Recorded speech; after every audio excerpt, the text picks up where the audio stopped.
বিশ্বজিৎ হত্যাকাণ্ড ঢাকতেই জামাত প্রসঙ্গ টেনে এনে মিথ্যার আশ্রয় নেওয়া হয়েছে বলে মন্তব্য করেছেন জাতীয় পার্টির চেয়ারম্যান হুসাইন মোহাম্মদ এরশাদ। তিনি বলেন, নির্বাচন না সংঘাত, এ নিয়ে দেশের মানুষ এখনো সংশয় রয়েছে। বিকেলে সুপ্রিম কোর্ট মিলনায়তনে দলের প্রতিষ্ঠা বার্ষিকীর প্রস্তুতি সভায় তিনি এসব কথা বলেন।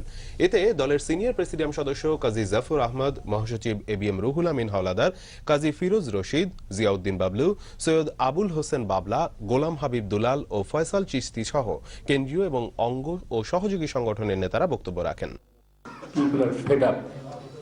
মানুষ ধৈর্য হারা, কোনো রাজনীতিবিদ বলতে পারে না আগামী দিন কি হবে, নির্বাচন হবে কিনা, সংঘাত হবে।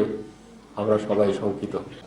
সমস্ত ভারতীয় উত্তাল তরঙ্গ প্রধানমন্ত্রী ক্ষমা চেয়েছেন। আমাদের দেশে বিশ্বজিৎ তোমাদের ছেলেকে দিনে দুপুরে কুপিয়ে হত্যা করলো।